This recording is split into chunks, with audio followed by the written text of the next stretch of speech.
Meu nome é Jerônimo. Hoje estou com 60 anos de idade e moro na cidade de Curitiba, que se localiza ao leste do estado do Paraná.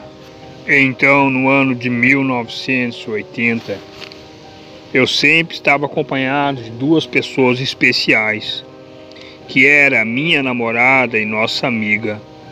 Éramos jovens rebeldes, sem compromisso e sem limite, e levávamos a vida como uma brincadeira, como uma curtição. Éramos obcecados por o rock and roll. E se houvesse qualquer estado por esse Brasil que estivesse sendo realizado um evento de rock and roll, estava nós três lá. E a gente possuía uma Kombi, que era o nosso meio de transporte. Com essa Kombi a gente viajávamos por esse Brasil inteiro em muitos eventos de rock and roll. Então, no ano de 1985, estava programado para iniciar um grande evento de rock and roll, que seria o primeiro Rock in Rio no Brasil. Isso ia ser realizado na cidade de Jacarepaguá, no estado do Rio de Janeiro. O evento ia iniciar do dia 11 de janeiro ao dia 20 de janeiro. E era mais um evento para nós três. E comecemos a se aventurar viajando rumo à cidade de Jacarepaguá, no estado do Rio de Janeiro. E seguindo o curso de viagem da cidade de Curitiba a Jacarepaguá, era aproximadamente uma distância 860 quilômetros, ou seja, 11 horas de viagem. Após concluir 9 horas de viagem, só faltava 2 horas para chegarmos na cidade de Jacarepaguá. Então, naquela estrada, num trecho, numa área florestal, avistemos um homem que estava às margens da estrada, pois o homem estava pedindo carona. E ele perguntou: por favor, poderiam me dar uma carona? E para onde vocês estão indo?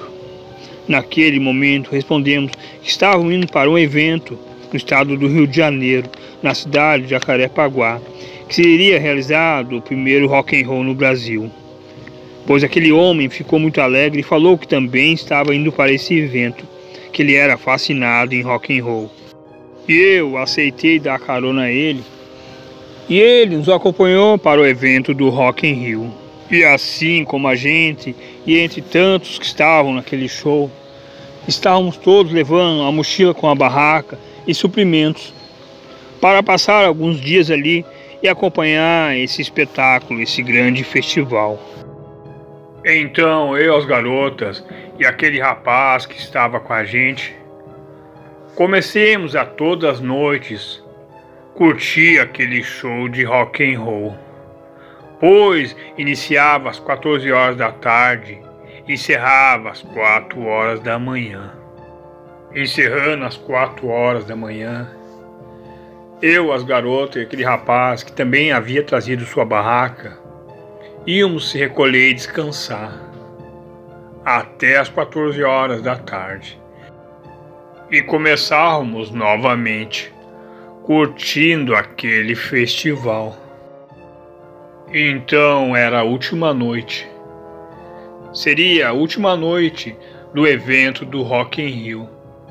Naquela última noite, pois estava iniciando a primeira fase da lua cheia. Pois aquela lua cheia no céu estava dando um grande espetáculo, tão linda e tão brilhante.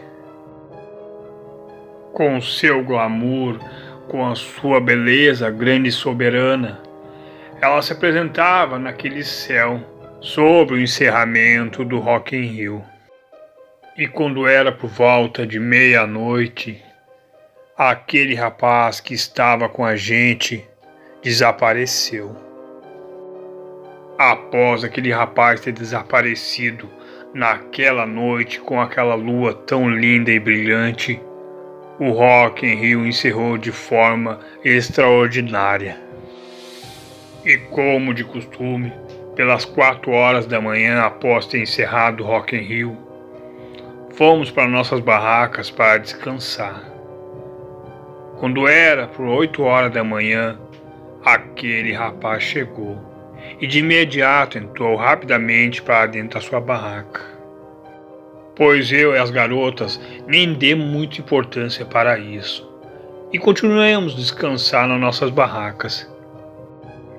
Quando era por volta de meio-dia, comecemos a recolher nossas barracas, colocar os acessórios na Kombi e comecemos a se programar para ir embora daquele lugar.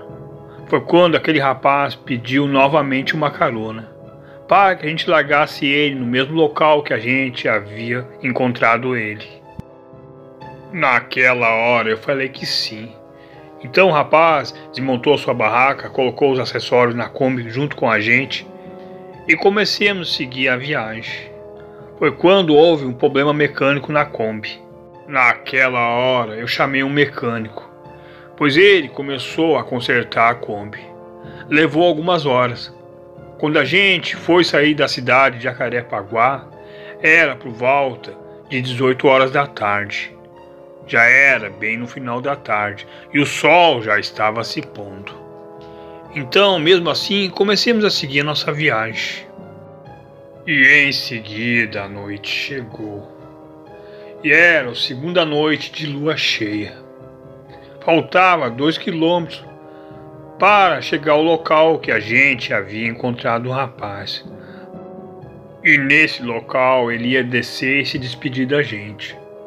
Mas naquele momento, faltando 2 quilômetros, o rapaz estava desesperado e falava que precisava descer antes. E concordando com a vontade dele, eu parei a Kombi sob o acostamento e ele desceu rapidamente e começou a se atirar pelo meio da estrada, se retorcendo e gritando de dor. E ele gritava desesperado: "Por favor, saiam rapidamente daqui." Naquela hora eu confesso que não dei atenção ao que ele falava. Eu fiquei preocupado com o rapaz. Eu e as garotas estávamos muito preocupados. O rapaz não estava passando bem. E ele continuava gritando ao desespero: "Saiam daqui com ter tempo. Eu não serei mais o mesmo. Saiam para o próprio bem de vocês." Foi quando o rapaz começou a rasgar todas essas roupas. E ele começou a gritar mais alto. E gritava agoniado, como se estivesse sentindo muita dor. Naquele momento comecei a escutar o barulho dos ossos do corpo do rapaz se quebrando. Era uma cena bizarra, pois ele estava encurvado com a cabeça abaixada e começava a bater forte sobre aquele asfalto da estrada. Foi quando ele levantou a cabeça, olhando na nossa direção, fiquemos aterrorizados, pois não era mais aquele rapaz. Havia se transformado um monstro naquela estrada. Possuía os olhos amarelados, grandes presas e o corpo coberto com a pelagem escura. E aquele monstro começava a rosnar de tal maneira agressiva e assustadora. Então, de imediato, eu liguei a Kombi e comecei a sair dali em alta velocidade. E aquele monstro começou a nos perseguir, pois ele corria numa velocidade incrível e acabou passando pela gente. Quando ele estava bem adiante à nossa frente, ele foi em direção ao acostamento da estrada. E algo assustador e incrível ele fez. Acabou derrubando uma árvore que estava bloqueando a estrada. Naquela hora, como eu estava tão assustado, eu fui em direção àquela árvore que estava no meio da estrada, olhando para ver se tinha alguma passagem ao lado. E para nossa sorte, aquela árvore não bloqueava totalmente o caminho.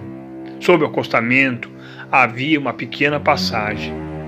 Então, meio sem saber, com a Kombi, fui até o acostamento e consegui passar.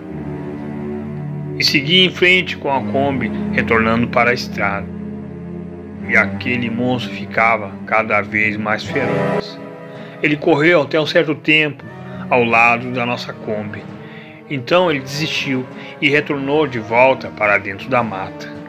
Em alta velocidade naquela estrada, que era uma área florestal, eu seguia sem parar de forma alguma.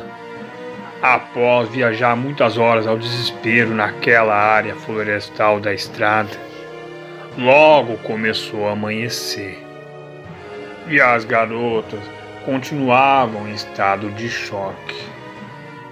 Depois de algumas horas ao ter amanhecido, finalmente chegamos à cidade de Curitiba.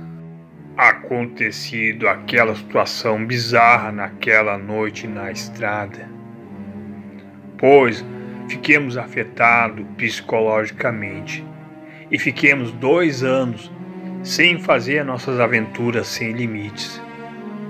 Praticamente 2 anos sem frequentar eventos de rock and roll. E mesmo não frequentando eventos de rock and roll, havia situações que deixavam a gente mais aterrorizado. O fato de haver fases de lua cheia no mês, pois quando havia noite de lua cheia, nós 3 não conseguíamos dormir de forma alguma. Com o nosso lado emocional totalmente afetado, a gente ficava ansiosos para que passasse logo aquela fase de lua cheia. Por muitos longos anos, enfrentemos essa situação de ficar muitas noites sem dormir, sendo noites que estavam na fase da lua cheia. E hoje, graças a Deus, estamos curados. Mas sabemos muito bem que vimos naquela noite, retornando do festival de Rock in Rio, o que vimos naquela noite naquela estrada, que aquele rapaz havia se transformado, era o lobisomem. E esse é o meu relato, o relato de Jerônimo, o lobisomem do Rock in Rio.